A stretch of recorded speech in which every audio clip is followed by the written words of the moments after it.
Yang dinilai apa Mas Reza? Bukan besar kecil profitnya, Tapi tanggung jawabnya, responsibility-nya. That's why kenapa di dunia keuangan ada istilah my word is my bond. Jadi apa yang saya ucapkan itu menjadi janji saya. Seorang manusia itu lebih bersedia menerima rasa sakit penderitaan dibandingkan menghadapi keuntungan. iya, oke, keuntungan. Kondisi tersebut ada dalam kondisi di saat manusia itu sedang panik. Jadi ketika panik, kita tuh diminta mengambil dua keputusan. Apakah kita siap menerima keuntungan ataukah siap menerima kerugian atau penderitaan? Pada kenyataannya, lebih banyak orang yang bersedia menerima penderitaan dan kerugian daripada keuntungan. Kok bisa gitu ya, Mas?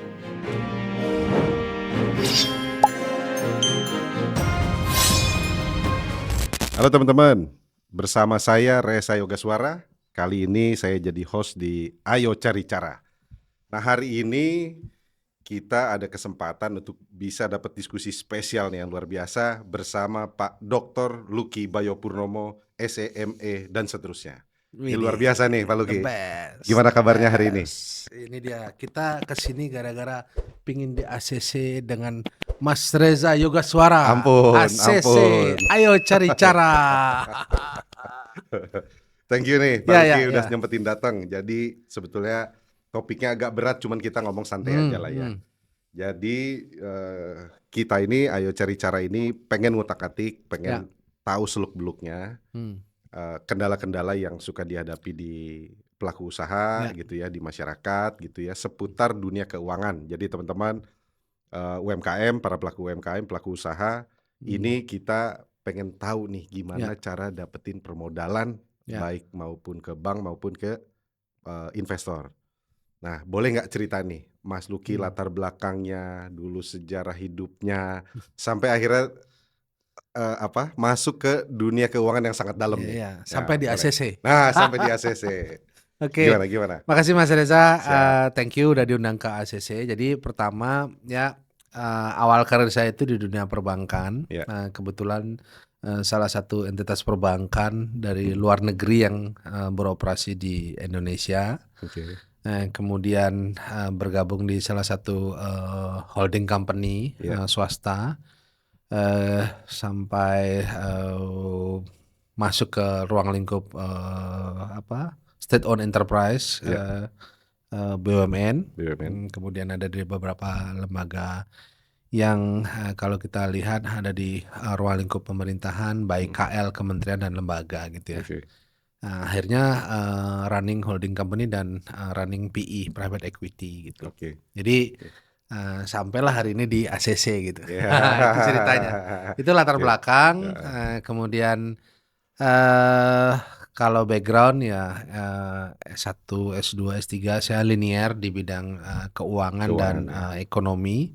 Kebetulan salah satu materi disertasi saya di ruang lingkup pasar modal gitu. Jadi mungkin tahun ini ya tahun ke-25 saya di dunia pasar modal dan keuangan. Widih. Jadi awalnya dulu di perbankan. Ya. Terus masuk ke pasar modal atau ke investasi dulu? Dari perbankan masuk ke investment dulu. Investment. Nah, kemudian baru masuk ke capital market gitu. Pasar modal. Nah, pasar modal. Nah, jadi itulah ruang lingkupnya.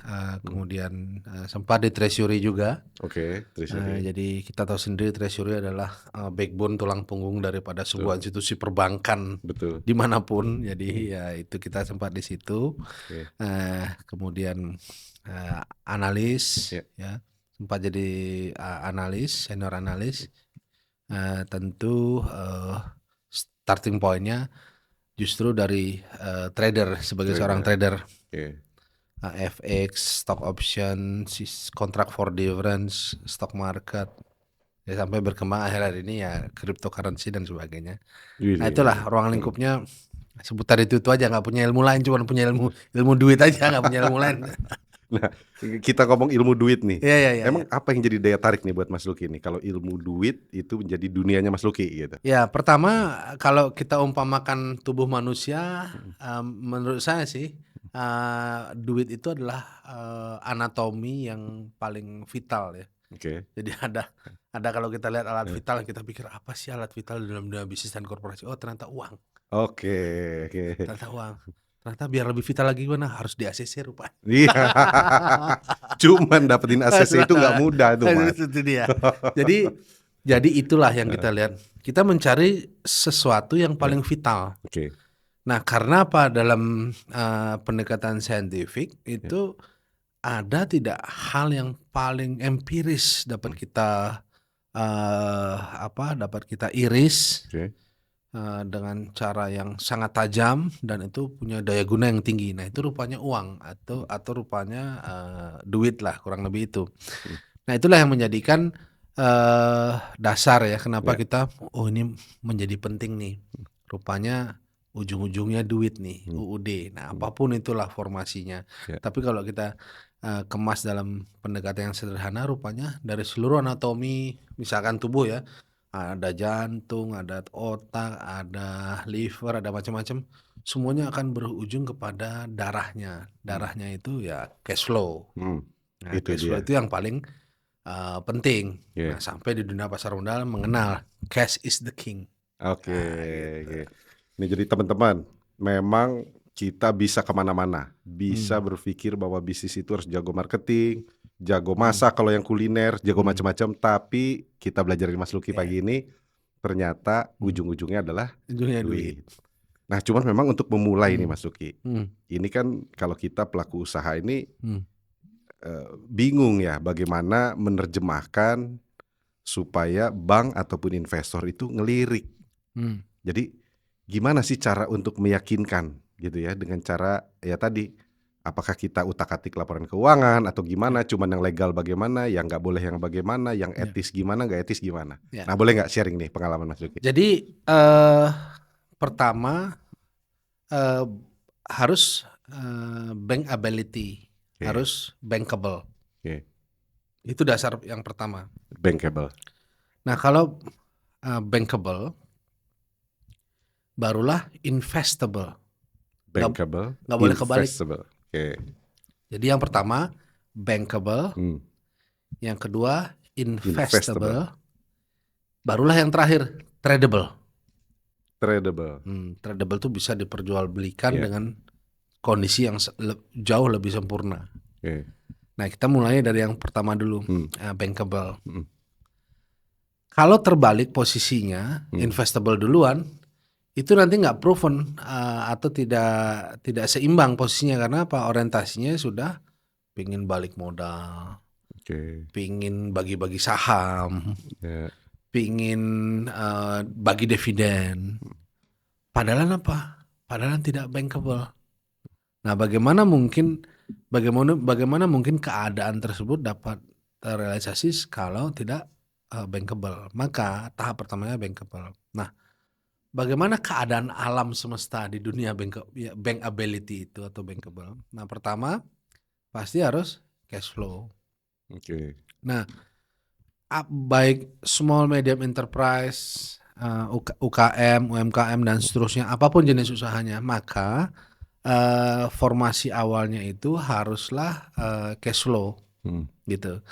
Jadi alat dasar utamanya itu cash flow karena dari situlah nanti tercipta bagaimana sih sebenarnya kemampuan debitur ataukah mitra ini mengembalikan uangnya karena berkewajiban pada masa tertentu harus lunas. Berarti itu dulu.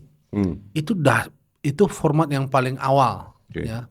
Yang dinilai apa Mas Reza? Bukan besar kecil profitnya, tapi tanggung jawabnya, responsibility-nya. That's why kenapa di dunia keuangan ada istilah my word is my bond. My word is my bond. Jadi apa yang saya ucapkan itu menjadi janji saya. Nah, maka dari responsibility tadi. Nah, maka dari itu ada namanya KYC, Know Your Customer dan sebagainya. Maka dari itu ada namanya governance. Maka dari itu ada namanya background checking dan sebagainya. Itu semata-mata untuk memastikan responsibility dan tanggung jawab gitu. Nah, tidak semata-mata karena ini profit sangat fantastis. kemudian menguntungkan sangat fenomenal. Sebenarnya bukan itu yang ingin diuji. Yang ingin diuji itu adalah apa? Tanggung jawabnya ini konstan, gitu. Jadi buat apa Januari profit 500%, lalu Februari dia akan decline 200%, lalu Maret dia akan decline 100%, kemudian bulan April dan seterusnya financial distress. Oh, distress. Bagaimana kalau seperti itu? Jadi itu yang dilihat pertama kali dalam bank ability, apakah dia to be able untuk respon dengan tanggung jawabnya. Jadi ini sekali lagi bukan masalah besar kecilnya modal UMKM, kemudian korporasi yang besar, tapi dilihat responsibility. Nah, kenapa responsibility? Karena itu menjadi salah satu bagian moral. Ya, kalau kita lihat mungkin di tahun 2000-an banyak perusahaan memanipulasi buku keuangan, seperti kita lihat salah satu perusahaan oil and gas di Amerika yang sangat fenomenal. Pada masa itu saya belum sebut merek, tapi kira-kira ini terjadi di tahun 2000. Nanti teman-teman bisa cari yang dia nyaris menguat hampir 100%, $100. Kemudian beberapa bulan kemudian nyaris $1,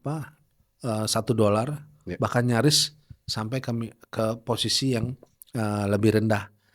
Nah, itulah maksudnya responsibility dalam kerangka bankability atau bankable.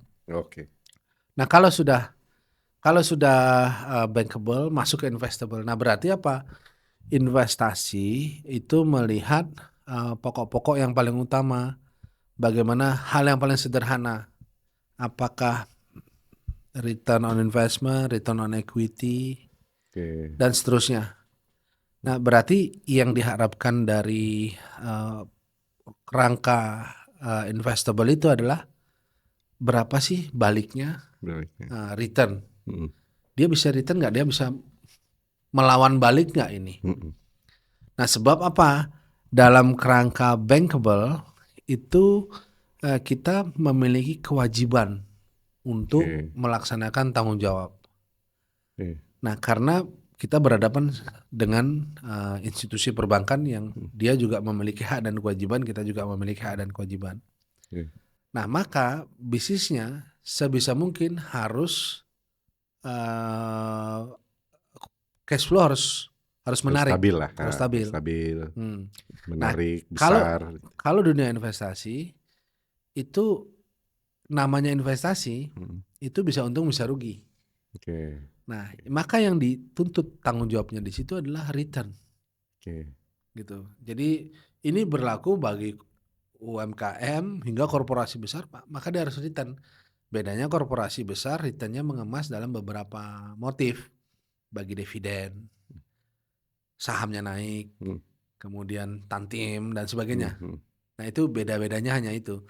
Nah, kalau di UMKM mungkin ya profit bagi saham, bagi untuk para pengurus gitu ya. Nah, jadi karena adanya tanggung jawab itu, cara mengutak-ngatik laporan keuangan, kita harus mengerti prinsip-prinsip utak-atiknya itu. Karena ini prinsip tanggung jawab. Mau bisnis bagus sekalipun sudah ada bank garansi, sudah ada standby letter of credit SBLC, mau apapun, tapi kalau raw material atau bahan dasarnya itu nggak oke dan nggak firm, itu khawatir kita bangun kesiangan. Nah, gitu. Yang lain udah dari pagi udah eksekusi, kita bangun kesiangan gitu. Jadi itu yang paling penting. Sehingga tafsirnya ini tafsir yang harus realistis. Nah, bukan realistis besar uangnya 10 juta, 10 M, 10 triliun, bukan itu. 10 juta pun kalau dia menghasilkan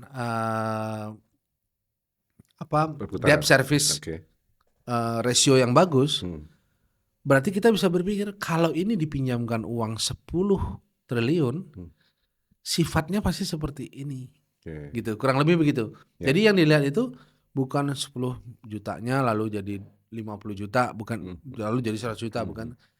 Kalau dia konstan mempertahankan itu, berarti jangankan 10 juta. Kalau kita berpikir memberikan 10 miliar ataupun 10 T, kira-kira sifatnya sama, maka dari itu tanggung jawabnya yang dituntut.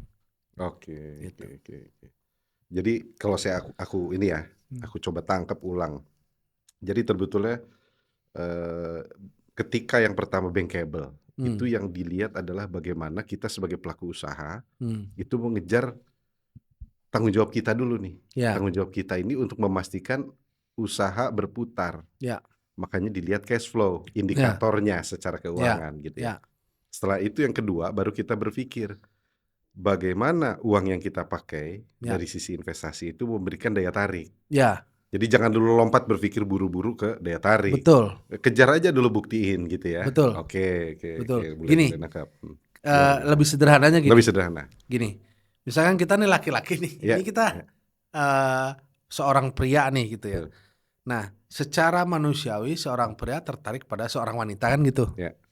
Nah gini, ada orang yang melihat wanita cantik itu di atas panggung peragaan busana. Nah itu dia berpikir investasi. Kemudian yang lebih advance, dia berpikir investasi sebelum ada di panggung peragaan busana itu. Misalkan kira-kira ini pada masa kuliah cantik nih gitu kira-kira. Walaupun belum kenal zaman sekarang cukur alis lah, inilah, pamutih-mutihin kulit lah, macam-macam. Rubah-rubah lah. Nah, gitu ya. Dia lihat raw material saja itu sudah bisa menilai bagus. Nah berarti itulah cara melihat sesuatu yang investable sampai ke panggung peragaan busana misalnya gitu. Nah itu investable.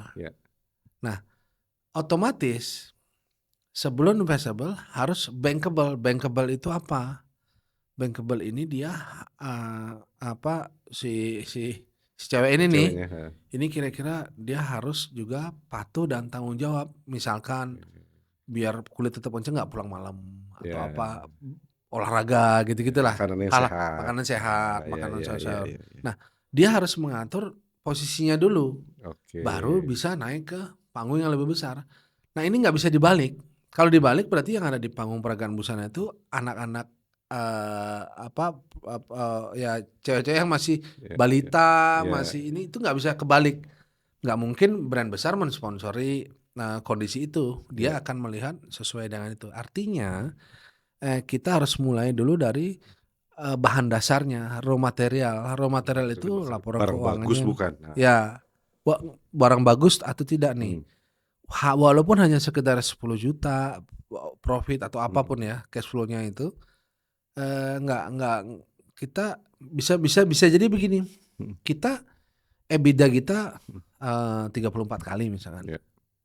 Kalau kita hitung EBITDA perusahaan TBK 24 kali. Bayangkan kalau kita TBK, kalau kita IPO.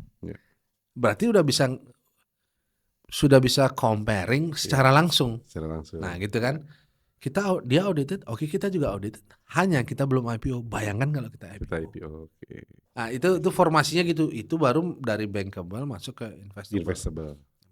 Mulailah bisa kita diversified investor berapa yang masuk, berapa equity yang harus di-share ke market gitu. Jadi itu analogi yang gampang nih. Bayangin aja tadi perempuan. Ya, perempuan yang belum didandanin. Raw materialnya ini udah bagus belum? Ya, harus sehat ya. Harus sehat, makan yang benar, olahraga, gitu-gitu. Nah, ini kenapa diumpamakan perempuan? Kebetulan kita pria yang lagi diskusi. Nanti kalau wanita yang diskusi beda lagi ceritanya kebalikannya. Berarti dia akan melihat seorang pria belum dandan, belum kenal minyak rambut, belum kenal gym, tapi dia kira-kira nih bisa nih karena dia dari awal nih udah makan sayur-sayuran, hidup sehat, lari olahraga, lari pagi, tidur sehat. Nih kira-kira nih kalau nanti besar nih, bisa nih. Nih jadi toke nih. Jadi gebetan gue nih. Jadi toke nih gitu kan. Nah, ini kira-kira begitu. Itu sama. Jadi mulailah kita sebenarnya bukan belajar mengukur tingginya langit. mulailah belajar mengukur dalamnya lautan. Wih, ini filosofinya berat banget nih. Jadi bukan belajar mengukur langit, tapi ukurlah dalamnya lautan. Persoalannya kita selalu hidup di persimpangan di darat. Di darat bangun pun melihat langit. Walaupun berlomba kita ke sana. Ya, berlomba. Padahal menuju alam berikut, langit berikutnya dan sebagainya. Nah, di dunia keuangan semuanya pengen profit. Tapi pada saat yang sama jarang di antara mereka menghitung berapa dalamnya keuntungan. Gitu. Jadi Daniel Kahneman, seorang psikolog yang berhasil memperoleh Nobel Ekonomi tahun 2002, memperkenalkan namanya prospek teori. Apa itu prospek teori? Jadi menarik. Supaya kita bicara praktek dan teorinya nih sekarang. Jadi seorang manusia itu lebih bersedia menerima rasa sakit, penderitaan dibandingkan menghadapi keuntungan. Keuntungan. Nah, kondisi tersebut ada dalam kondisi di saat manusia itu sedang panik. Jadi ketika panik, kita tuh diminta mengambil dua keputusan. Apakah kita siap menerima keuntungan ataukah siap menerima kerugian atau penderitaan dalam dunia finansial nih. Nah, pada kenyataannya lebih banyak orang yang bersedia menerima penderitaan dan kerugian daripada keuntungan. Kok bisa gitu ya, Mas? Contoh nih. Mas Reza punya uang 10M. Nah, terus kita trading. Ya. Seandainya 10M itu hilang semua, Mas Reza marah nggak? Kesel. Seandainya yang hilang dari 10M itu hanyalah 7M, Mas Reza masih kesel atau berubah? Ya mungkin agak kesel, tapi tapi masih bisa. Kayaknya bisa recovery nih. Gitu. Dari kesel sekarang agak kesel. Seandainya yang hilang 5M masih sisa 50%, Mas Reza kesel atau agak kesel? Atau apa? Masih ngerasa aman. Masih ngerasa aman? Ya, karena 50%. Hilang 100% kesel. Hilang 70% agak kesel. Hilang 50% udah mulai ngerasa aman. Sudah mulai merasa aman. Kasih tahu saya di batas mana Mas Reza merasa aman? Hilang 20%. Hilang 20%. Ya. Hari ini 20% itu yang harus digunakan untuk menghilangkan kepanikan dan rasa takut serta penderitaan yang ada. Dan itulah sebenarnya modal awal yang harus digunakan untuk mencapai semuanya.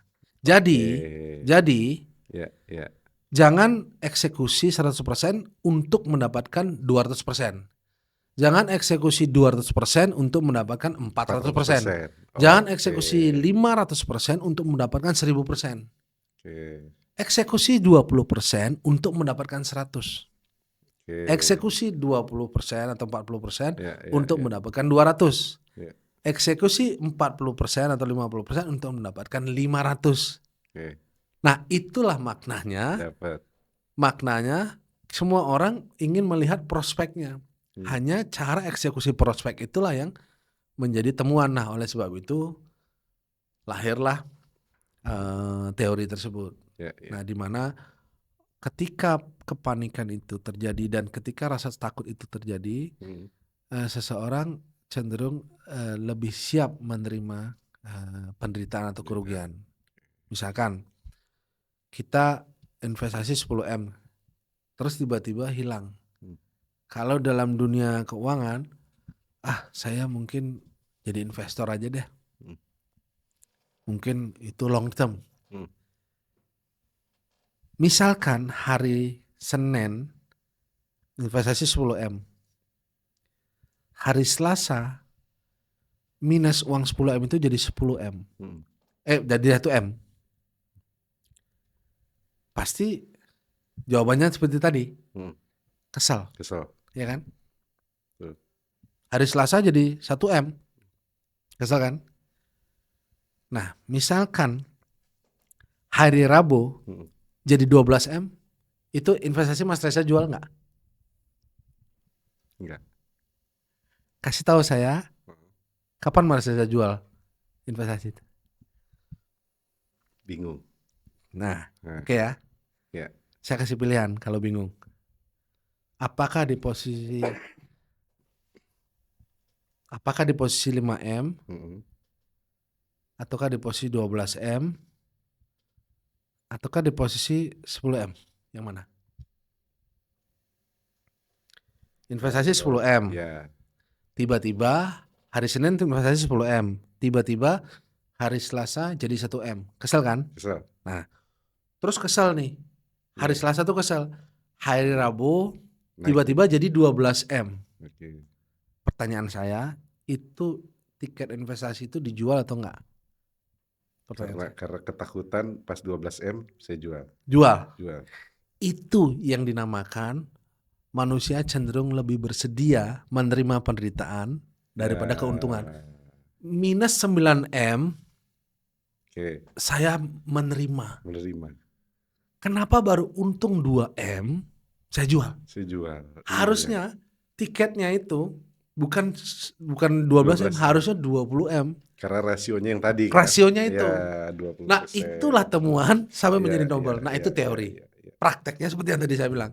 Jadi supaya kita di ACC ini kita bicara teori, habis itu kita praktek. Praktek yang benar-benar kondisinya terang benderang banget. Oh, ini kayak gini nih kondisi nih. Gitu. Ada begitu. Beli mobil let's say 100 juta. Hari Senin. Ya ta? Hari Selasa mobil turun jadi 40 juta. Sedih. Tapi nggak dijual. Tiba-tiba hari Rebo, tok. Saya beli mobil nih. Harga mobilnya berapa? 110. Jual nggak? Kira-kira dijual. Gue beli 100 kemarin. Gue beli 100 untuk 10 jual. Tiba-tiba ngetok 110. Bawa duit cash, jual. Nah, berarti harusnya apa? Harusnya beli 100, nunggu itu jadi 200 juta. Iya. Gimana kayak didananin, kayak dibenerin, kayak segala macam. Dirawat, kayak dipromosikan segala macam. Nah, itu poinnya. Jadi nggak siap pas naik. Justru orang tidak siap menerima dirinya menjadi diri yang beruntung. Iya. Dia lebih siap menahan kerugian. Nah, itulah kotak-katik keuangan. Jadi pikirin, ngukur tingginya langit, simetris nggak dengan dalamnya lautan. Jangan ngukur tinggi langit 10 meter, dalamnya 270 kilometer. Berarti bisa di-stres. Nah, itu formasinya begitu. Kira-kira begitu. Tapi harus simetris ya, antara ngukur langit sama ngukur dalamnya lautan. Alamnya itu harus sesuai dulu. Nah, simetris itu yang dinamakan misalkan DER, Debt to Equity Ratio. Berarti dia hanya ingin mengukur simetris dulu, seimbang. Rasio. Kalau profit 34%, maka apa yang akan terjadi jika minus 34%? Satu, apakah kita likuidasi bisnis itu? Ataukah kita spin off, dipotong sedikit dijual? Ataukah divestment, dipotong dijual semua? Ataukah kita M&A, merger akuisisi?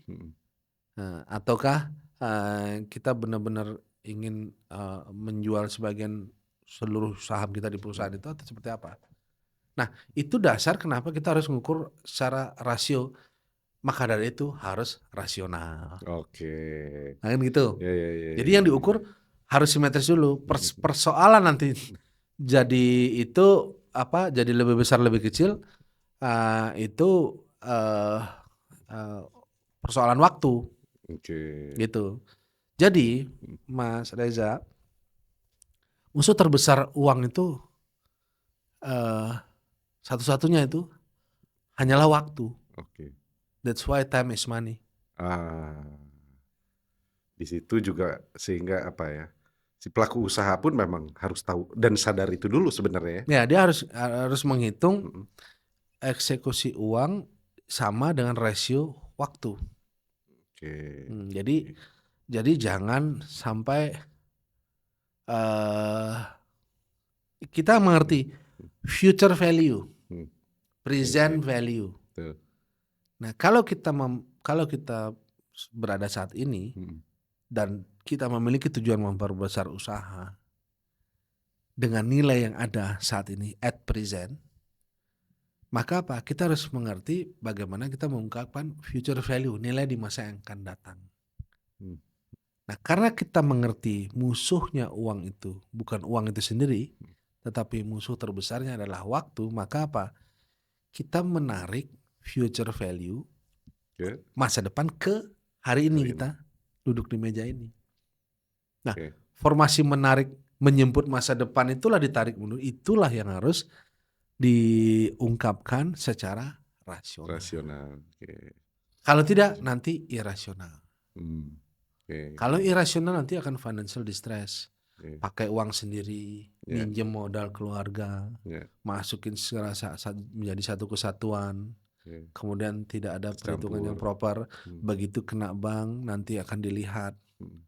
Bank itu bukan, menurut saya, bank itu tidak mau membantu, tapi persoalannya itu tidak layak. Tidak layak untuk dibantu. Dia mau membantu, tapi persoalannya nggak bisa untuk diangkat derajat keuangannya itu, gitu. Yang kategori tidak bankable itu ya. Oke. Nah, ini kan lumayan berat nih tadi nih. Ini kalau bicara daging ini luar biasa nih Mas. Oh, daging. Ini daging semua nih. Iya. Tapi masalahnya ini pelaku usaha secara simpel nih, itu seringkali udah ngejudge duluan Mas. Ngejudge bank itu tidak berpihak kepada UMKM. Nah, sebenarnya ada mindset yang kurang tepat tadi. Jadi sekarang nih saya jadi tahu nih bagaimana ngasih motivasinya nih belajar dari Mas Lucky ini. Bahwa mereka harus bisa ngukur dulu kan. Ya rasionya yang simetris tadi antara ngukur kedalaman sama langit gitu ya. Nah, cuman langkah yang gampangnya gimana sih Mas kalau buat pelaku UMKM nih? Paling pertama, paling sederhana itu hitung cash flow, untung rugi, kemudian harga modal, 3 itu. Harga pokok penjualan, untung rugi, udah 3 poin itu. Dan konsisten mungkin ya. Dan konsisten, udah begitu dulu. Nah, lalu diukur apakah setiap bulan itu naikkah 10%. Sekarang ya. Sekarang kalau ini saya, karena Mas Reza mengajukan pertanyaan yang sangat sederhana. Sekarang saya mau ajukan sebuah gagasan fenomenal. Coffee shop, EBITDA-nya coffee shop dengan EBITDA-nya Starling, sepeda keliling kopi-kopi, itu lebih tinggi mana? Pasti EBITDA Starling mungkin ya. Harusnya Starling karena COGS dia sangat murah. COGS-nya murah, cost-nya ya tadi. Dan liquid, betul. Betul. Kira-kira begitu. Berangkat dari situ. Nah, itu bukan membedakan coffee shop besar dengan Starling, bukan. Tapi kita mikir, jangan memulai dari sesuatu yang kompleks. Mulai dari hal yang sederhana. HPP-nya berapa, jual berapa, untung berapa, jika rugi berapa. Itu dulu, karena Mas Reza mengajukan desain pertanyaan yang kira-kira itu applicable buat UMKM. Nah, udah, itu dulu. Nah, misalkan gini. Kita juragan sayur mayur, segar, tomat, wortel, macam-macam. Bayangkan seorang juragan pasar induk itu punya gagasan untuk menjual makanan sehat siap saji. Nah, UKM itu ekosistemnya sudah well connected karena apa? Dia pasar induk telur, tomat, wortel, Semuanya ada di situ, timun ada di situ. Nah, jika di sebelahnya dia buka healthy food, ekosistem dia sudah lebih terbentuk. Nah itu dari hal yang sederhana, misalkan berarti ada harga pokok penjualan yang dia dapat, lalu dia ingin menjual healthy food itu untuk dapat profit and loss. Nah itu dulu konstan. Stabil ya? Stabil. Nah setelah stabil, barulah kita lihat berapa sih sebenarnya P&L atau profit and loss itu rata-rata industri seperti saya ini. Jadi kita bandingin dengan diri bandingin dengan kompetitor dengan lah ya. Kompetitor dengan hal yang sebanding. Barulah nanti masuk ke suasana yang lebih makro gitu. Nah kalau belum sebanding, jadilah market leader. Kalau nggak bisa market leader, nggak usah kemana-mana. Nah, dengan pertanyaan apakah bank itu menjadi musuh, lebih tepatnya bank itu menjadi tantangan. Bank itu bukan masalah. Kenapa? Karena yang harus di format itu adalah model keuangan yang sustain, yang berkelanjutan itu dulu. Kata kuncinya berarti di situ tuh cash flow kan. Cash flow. Jadi kalau saya lihat untung rugi, jadi HPP harus dikontrol gitu ya dari laporan keuangan. Konstan, konsisten, stabil. Itu menjadi kata kunci kedua. Supaya pelaku UMKM ini bisa bankable di kemudian hari. Maka disitulah laporan keuangan berperan penting untuk monitor dan kita utak-atik lah, mungkin sedikit-sedikit gitulah ya. Jadi di kotak-katik itu Mas Reza, itu ada rasionya. Gini loh, gini ya. Mas Reza itu seorang driver mobil. Anggaplah seorang pilot lah. Seorang pilot. Ini dalam imajinasi saya menerjemahkan dalam kosakata imajiner. Seorang pilot, ya, seorang pilot pesawat baling-baling tuh. Habis itu tiba-tiba suruh jadi pilot pesawat Boeing besar. Tiba-tiba disuruh jadi pilot Hercules bawa banyak barang. As it is, itu adalah pesawat terbang Mas Reza. As is itu hanyalah a piece of paper dalam laporan keuangan, hanya selembar kertas. Sekarang, karena faktanya Mas Reza itu menjadi pilot dan mengendarai pesawat, dari pesawat yang baling-baling, pesawat Boeing, pesawat Hercules, berarti ada pikiran mengotak-atik. Pada prinsipnya, secara fundamental itu sama. Pesawat harus berbaling-baling. Pesawat harus bersayap. Apakah itu baling-baling, apakah itu jet, yang penting dia harus bersayap. Berarti prinsipnya laporan keuangan itu harus cash flow dulu. Karena apa? Ada sesuatu yang dilaporkan. Yang gitu. Nah, bahwa utak-atik itu terjadi harus sesuai dengan rasionya. Oleh sebab itu disiapkan dashboard di setiap pengemudi. Dashboard. Misalkan kecepatan tertentu pesawat akan terbang. Kecepatan lebih tinggi pesawat akan sampai ke ketinggian. Nah, itu semua dashboard karena ada speedometer itu hanya untuk mengukur kutak-katik lah jenis pesawat ini sesuai dengan rasio itu. Jangan sampai jarum ini lepas. Kalau jarum ini lepas, pesawat pindah alam. Pesawat pindah alam. Either itu alam yang lebih ke atas atau alam ke bawah. Karena apa? Tangki bensinnya udah diukur dan ditakar dengan rasio segini. Nah di utak-atik itu diutak-atik kecepatannya, bukan dimanipulasi. Nah, ini gitu. Analogi yang dapat banget nih. Berarti analoginya kayak dashboard. Sama kayak kita ngendarin mobil ya. Seandainya dashboard ini kita tutup pakai lap. Kadang-kadang kita panik sendiri. Itu panik. Berarti harusnya kita berusaha. Analoginya kayak gitu. Jangankan tutup dashboard, ambil lakban, tutup bensin full empty. Itu tuh. Tutup. Selama perjalanan kita, apakah kita sedang berada dalam kondisi yang sangat beresiko? Itu nggak seluruh dashboard yang ditutup, baru dashboard bensin bahan bakar. Jadi mengutak-atik itu utak-atik aja gasnya, utak-atik kecepatannya. Kalau belum perform, buat perform. Kalau sudah perform, buat itu konstan. Kalau ternyata over, injek rem dikit, mungkin begitulah ya. Injek rem dikit. Nah, jangan itu digas sampai mentok. RPM itu jarumnya putus. Yang jadi soal karburator meledak. Overheat.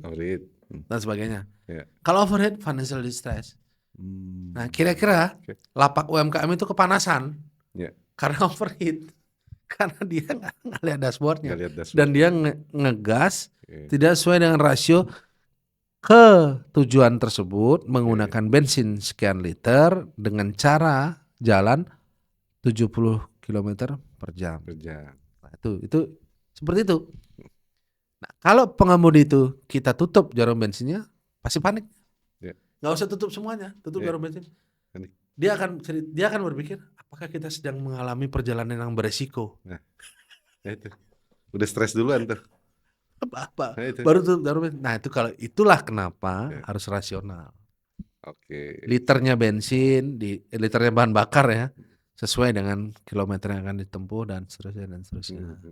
Nah, itulah utak-atik, bukan manipulasi. Nah, itu dia. Tuh teman-teman, jadi ini penting. Utak-atik laporan keuangan itu harus dalam koridor dashboard keuangan yang rasionya pun memang bisa diterima, mungkin bahasanya begitulah ya. Jadi manipulasi yang utak-atik yang tidak dibenarkan adalah melakukan manipulasi data. Kira-kira seperti itulah ya bahasa ininya ya. Nah, Mas Luki, ini aku ada beberapa pertanyaan. Jadi kan selalu kita berkomunikasi dengan teman-teman pelaku UMKM. Jadi kayak pertanyaan misalkan laporan keuangan itu bisa dibuat lebih menarik tanpa harus melakukan manipulasi. Bisa ya. Bisa. Nah, itu contohnya gimana itu? Kalau yang tadi itu. Jadi laporan keuangan bisa dibuat lebih menarik tanpa harus dimanipulasi ya.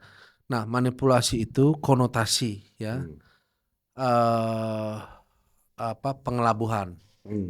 Nah, yang benar laporan keuangan bisa diutak-atik agar lebih menarik. Nah, apa yang harus diutak-atik?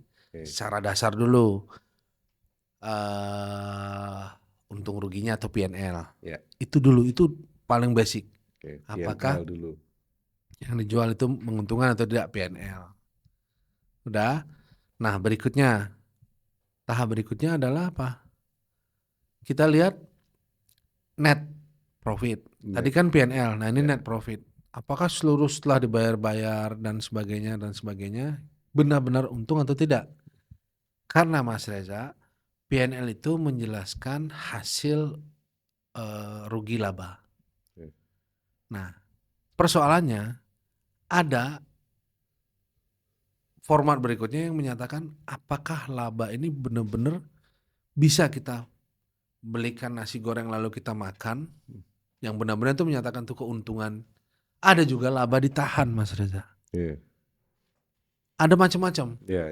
Ada untuk ekspansi, ada untuk akuisisi, ada. Nah, lama-lama kita pikir, ini laba jadi hepeng beneran gak nih? Kita bisa. Nah, berarti yang dihitung net profit. Yang kedua, benar-benar net profit itu berapa? Karena net profit itu sesuatu yang sangat realistis, kita dapat tarik dan kita pakai untuk, ya bahasa sederhananya, kita beli nasi goreng kita bisa makan. Nah, bukan laba. Laba itu formasinya, dimensinya banyak. Laba ditahan untuk membeli pabrik baru. Nah, itu benar juga laba, tapi kita harus lihat hal yang paling dasar. Nah, kemudian yang ketiga, yang terakhir, hanya untuk pendekatan basic ini adalah COGS, cost of goods sold. Berapa sih sebenarnya materi paling dasar itu produk itu didapat sebelum diolah, sebelum dijual, dan berapa biaya untuk menjadikan dia jual. Kita mau buat mobil listrik. Apakah bannya yang kita hitung, ataukah joknya yang kita hitung, ataukah power window-nya yang kita hitung? Betul, itu semua dihitung. Tapi saripatinya adalah apa? Berapa material membuat baterai mobil listrik itu? Dan dari baterai itu berapa cost of goods sold, berapa biaya yang harus disiapkan sampai mobil itu terjual sebagai sebuah mobil listrik. Nah, kalau COGS-nya itu rendah dan dia mampu membuat ternyata mobil yang memiliki daya jual, daya saing penjualan yang tinggi, itulah perusahaan yang bagus. Itulah laporan keuangan yang bagus. Gitu. Jadi ini semuanya persoalan added value, bukan persoalan manipulasi. Ini persoalan creating value, bukan manipulasi. Persoalan creating value, added value, bukan manipulasi. Bukan. Menciptakan nilai tambah. Menciptakan nilai. Manipulasi itu bahan dasar yang diolah dengan pengetahuan. Itu manipulasi. Added value dan creating value itu diolah, bahan dasar yang diolah dengan ilmu. Karena itu dulu kita sering dengar ilmu pengetahuan, ya kan? Nah, sekarang rupanya ilmu dan pengetahuan. Sebab apa ilmu dan pengetahuan? Sebab pengetahuan dihasilkan dengan cara yang belum diuji. Sementara ilmu diperoleh dengan cara yang telah diuji. Filosofis banget nih obrolannya. Karena itu, jadi itu betul. Karena that's why ilmu. Apakah hanya pingin sekedar punya pengetahuan keuangan untuk memperbesar bisnis atau punya ilmu keuangan? Nah ini apapun bisnisnya. Jadi kan pertanyaan yang harus dijawab dengan cara bertanya itu. Gimana caranya nih? Apakah harus takut dengan bank, kemudian harus takut dengan investasi, bagaimana cara narik investor dan sebagainya. Kemudian apakah untuk mempercantik dan membuat daya tarik perlu manipulasi? Rupanya keadaan itu dibedakan dalam dua mazhab. Satu, pengetahuan, sekedar tahu. Tahu-tahu aja. Belum diuji nih ya. Ilmu diuji. Pengetahuan itu diperoleh dengan cara yang belum diuji karena tahu-tahu aja. Tahu aja. Hanya pengetahuan. Tapi kalau ilmu adalah sesuatu yang diperoleh dengan cara diuji. Pertanyaannya, untuk di ACC harus diuji. Nah, itu dia. Agar kan gitu ceritanya. Untuk di ACC harus diuji. Gitu. Betul. Gitu kan? Iya betul. Karena semua proses approval ACC pasti dikaji dulu. Dengan ilmu kajian, bukan tahu-tahu aja. Betul. Kalau tahu-tahu aja nanti ngasih kredit, asetnya nggak ada. Ngasih kredit, proyeknya ngasih kredit, asetnya fiktif. Gitu fiktif ya. Betul. Terjadilah financial distress. Ini dia nih. Ini menarik nih Mas Zuki nih. Nah, berikutnya ada pertanyaan kedua nih dari teman-teman. Berarti cash flow itu ternyata lebih penting dari laba ya Mas Zuki? Lebih penting ya? Itu yang lebih penting. Jadi kalau laba mau gede sekalipun tapi ternyata nggak muter? Ya lebih baik pilih perusahaan yang recurring, tapi nggak usah laba fantastis. Karena penting konsisten. Ya, gini ya, kita melihatnya tuh begini, melihatnya ada pelari sprinter, ada pelari maraton. Nah kalau cash flow itu harus dilihat dengan cara pelari maraton. Nggak sprinter. Kalau sprinter tuh selesai. Itu habis itu selesai. Zona waktunya ditentukan, waktunya pendek. Nah, pertanyaan, dalam dunia usaha dan dunia keuangan, pingin pendek apa pingin panjang? Panjang. Panjang kan? Berarti tipikalnya maraton. Nggak usah kenceng-kenceng dulu, nggak usah buru-buru, tapi konstan. Kira-kira begitu. Itu saya bukan pelari, tapi kira-kira imajinasinya seperti itu. Saya bukan maratoner juga, bukan apa, tapi kira-kira saya ingin mengumpamakan, oh tadi ada pesawat terbang, habis itu ada maratoner, ada mobil, langsung gitu. Jadi kalau kita ini investor, yang harus kita lihat adalah pelari maraton. Pelari maraton. Siapa yang konsisten untuk 5K, kira-kira gitulah ya. Oke. 5K, 10K, gitu dan sebagainya. Nah itu kenapa ada jarak yang lebih panjang daripada sekedar pelari sprinter? Kenapa durasi usahanya pingin panjang, kurang-kurang lebih itu. Ini bukan membedakan sprinter dan maratoner. Saya bukan pelari, tapi kira-kira imajinasi analogi sederhananya begitu. Kita juga nggak tahu aturannya apa gitu. Tapi kira-kira, oh maraton tuh nggak usah sekencang sprinter. Oh, yang penting dia konstan, terus dia nggak jantungan, terus dia nggak sesak napas, terus ototnya nggak kata tarik-tarik, terus dia finish. Oh gitu tuh namanya maratoner. Ada sprinter yang siap 3, 2, 1, let's go. Nabrak. Habis itu nyungsep. Waduh. Kira-kira gitu. Oh, berarti ini harus bedakan nih. Nah, itulah tadi imajinasi menjawab pertanyaan itu dengan bahasa-bahasa ya sosial. Nah, berikutnya nih, pertanyaan berikutnya. Jadi sambil ngobrol nih pertanyaan ternyata udah macam-macam. Ya.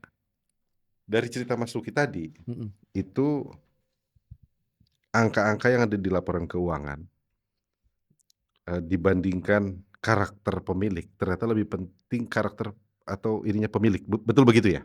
Gini. Nah, gimana tuh? Ada namanya agency theory.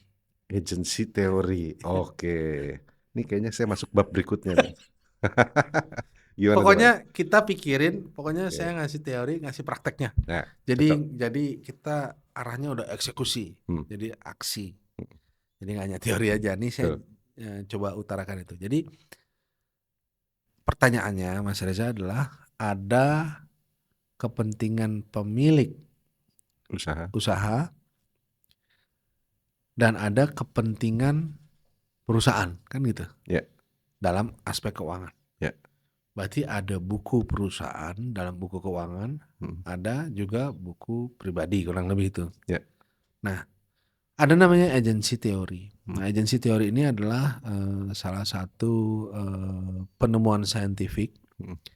Kalau Mas Reza bongkar jurnalnya itu banyak. Nah, apa yang ingin disampaikan di situ? Misalkan nih Mas Reza ya, Mas Reza ini seorang profesional yang saya hire, namanya pro hire misalkan gitu ya. Lalu di rumah Mas Reza itu saya lihat ada mobil tahun 90, mobil klasik yang didandanin, dan itu mobil hobi di garasi.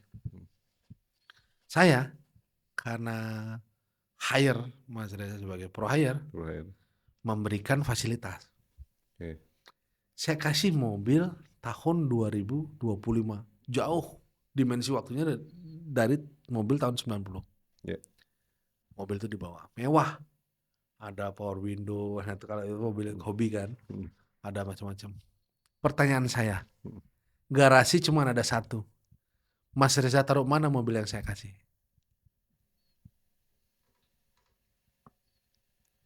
Di pinggir jalan. Betul. Padahal apa? Itu mobil yang terbaru, yang paling mungkin melindungi Mas Reza dari perjalanan jauh karena ada airbagnya. Mobil 90 mungkin. Nah, di sana kita lihat agency theory itu ada kepentingan Mas Reza itu menjadi agen untuk dirinya sendiri, bukan menjadi agen untuk kepentingan. Nah, berarti disitulah timbul conflict of interest. Padahal mobil baru ini punya airbag Hmm. yang dapat melindungi Mas Reza dari kecelakaan atau segala situasi yang terjadi. Mobil yang Mas Reza punya, mobil hobi itu tidak ada. Yeah. Kenapa mobil itu ada di luar? Nah, begitu juga dalam dunia keuangan. Yeah. Ini terjadi karena owner tidak mampu menguasai dirinya sebagai agen. Apakah saya agen dalam pengembangan usaha, berpihak kepada perusahaan, ataukah agen kepada diri saya sendiri? Itu namanya agency theory. Agency theory berarti ini adalah upaya untuk mengelola upaya untuk rasa conflict of interest. Ya. Oke. Gitu. Kurang lebih itu. Ya. Nah. Ini sampai kemana-mana, sampai karyawan terbaik dikasih jaminan kesehatan, karyawan terbaik dikasih jaminan hari tua, ataukah karyawan terbaik dikasih saham? Ada stock option. Nah, gimana tuh? Ya kan? Ya. Ini sampai ke sana-sana nih agency teori ini. Berarti untuk memilah, jadi apakah ketika kita mengambil keputusan itu berpihak ke diri sendiri atau berpihak kepada perusahaan? Begitu ya, terjemahannya begitu ya, agency teori ya? Ya, agency teori. Nah, sehingga kalau kita melihat laporan keuangan, ada untung, nggak ada kerjaannya, kira-kira itu conflict of interest. Karena ada untung, ada laba, harus represent pekerjaannya, projectnya, gitu. Ada, itu sampai ke unsur audited. Di audit ada proyeknya, benarkah proyek ini audited dan representing terhadap harganya ataukah tidak? Nah, jadi ke sana itu kemana-mana. Jadi itulah kita harus memberikan tingkat kesadaran bahwa kita ingin berpihak untuk membangun masa depan buku keuangan perusahaan ini dengan objektif atau subjek atau subjektif. Nah, yang tadi dibahas itu subjek. Kenapa? Karena mobil airbag yang seri terbaru ditaruh di luar. Padahal udah jelas mobil itulah yang menghantarkan keselamatan. Walaupun belum tentu mobil hobi nggak membuat keselamatan, tapi secara ekonomi nilainya itu lebih mahal mobil yang di pinggir jalan. Kenapa itu dari luar? Kan gitu. Itulah di sana timbullah konflik of interest. Nah gitu. Begitulah kurang lebih. Ini dalam banget tapi memang benar sih. Jadi artinya kemampuan pemilik usaha untuk memilah kapan objektif, kapan subjektif, itu menentukan kriteria yang lebih penting ketimbang laporan keuangan itu sendiri. Oke. Betul itu. Siap. Nah, Pak Luki, kan teman-teman nih banyak yang jadi pengen anak didiknya Pak Luki. Iya, siap. Siap. Ini tapi mungkin karena saking banyaknya mungkin kasih tips nih. Ini 3 tips awal supaya teman-teman itu layak bisa ketemu Pak Luki. Kira-kira harus gimana nih usahanya, laporan keuangannya, orangnya atau apa gitu ya? Bolehlah coba cerita. Ada 3. 3. Jadi yang bisa di ACC. Ya, cocok. Nanti gantian jadi host ya. Yang bisa di ACC. Pertama harus bisa menjelaskan kemampuannya. Kemudian yang kedua harus bisa menjelaskan kemauannya. Yang ketiga harus bisa menjelaskan kesempatannya. Kemampuan, kemauan, kesempatan. Jelasin itu, 3 itu. Baru bisa di ACC untuk kita reform macam-macam dalam aspek keuangan dan investasi. Reform itu artinya reformasi yang mengarah kepada hal yang proper, yang sustain dan sebagainya untuk sampai kepada investable. Nah, ada orang punya kemampuan nggak punya kemampuan. Hmm. Ada orang punya kemampuan, tidak punya kemauan. Oke. Nggak jadi. Punya aset banyak, tapi nggak ada mau. Nggak ada mau. Percuma. Mampu punya harta banyak, nggak ada mau. Nggak gerak. Punya aset banyak, mau gerak, nggak punya kesempatan. Nggak jadi. Nggak jadi. Ya. Sekarang dibalik.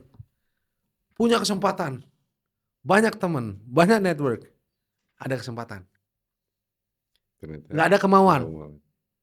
Nggak jadi. Nggak jadi. Punya kesempatan, network banyak. Punya kemauan, gerak. Nggak mampu. Tapi nggak mampu. Mampu mikir. Nggak jadi. Oke. Sekarang yang terakhir, yang ketiga. Punya mau, semangat. Tapi nggak punya kesempatan. Nggak ketemu.